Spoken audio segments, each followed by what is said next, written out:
السلام عليكم، ازيكم حبايبي؟ عاملين ايه؟ يا رب تكونوا بخير.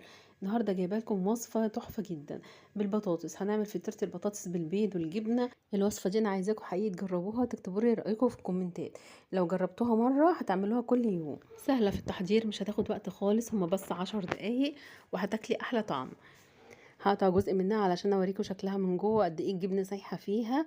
مش قادره اقول لكم قد ايه ريحتها فظيعه وطعمها ما يتوصفش. ميكس الجبنه مع البطاطس مع البيض عامل طعم رهيب. مش هقدر اوصفه لكم غير لما تجربوها بنفسكم. يلا بينا نسمي الله كده ونشوف هنحتاج ايه وهتتحضر ازاي.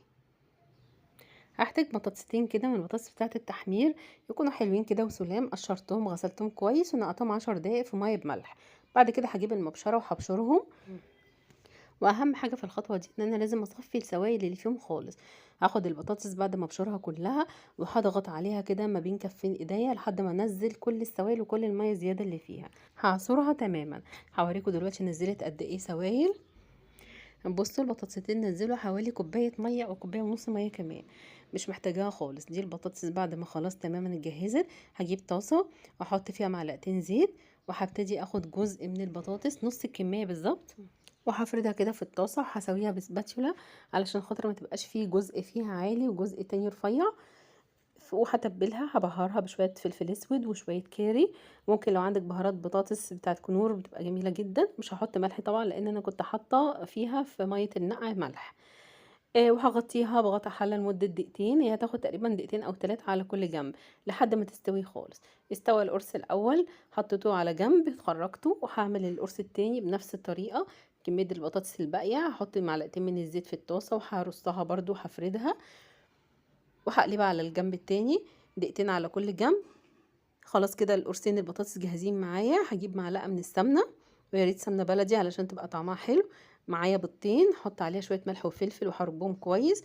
وهنزل البيض في الطاسه هقليه في نفس الطاسه، ما غسلتهاش ولا اي حاجه، انا بس حطيت معلقه سمنه. وقبل البيض ما يستوي تماما هنزل عليه واحد من قرصين البطاطس علشان يلزق ويمسك فيه. وبعد كده هقلبه على الجنب التاني بطبق بمساعدة طبق. هقلبه على الوش التاني. دلوقتي بقى عندي البيض من على الوش. هحط بقى عليه شوية جبنة موتزاريلا، شوية جبنة رومي مبشورة. في المرحلة دي ممكن احط اي اضافات زي مثلا فلفل اخضر، فلفل الوان، قطعة بسطرمة. لكن انا اكتفيت بالجبنة وبس عشان تبقى بسيطة ومش مكلفة. حطيت قرص البطاطس التاني وهغطيها بغطا حلة، واهم حاجة تكون النار هادية علشان الجبنة تسيح وعلشان تستوي كده براحتها. دقيقة واحدة بس وهقلبها على الجنب التاني علشان برضو تاخد اللون وتاخد قرمشة. وبعد كده خلاص الفطيرة بتاعتي جاهزة. هحطها بقى وهبدأ اقطعها. بصوا انا بحاول اوريكم هي قد ايه مقرمشه. بخبط عليها كده بالسكينه، يعني صوت القرمشه طالع بس طبعا هو مش واضح في الفيديو. هقطعها مثلثات زي ما بقطع كده البيتزا، وهوريكم الجمال بتاعها بقى. سهله وبسيطه ومخدتش وقت خالص. مكوناتها كمان بسيطه، ب3 مكونات وبس عملنا احلى فطيره مشبعه جدا.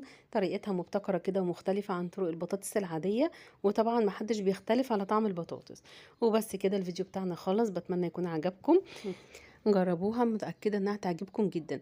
اهم حاجة وانتوا بتحضروها تستخدموا طاسة تكون ما بتلزقش.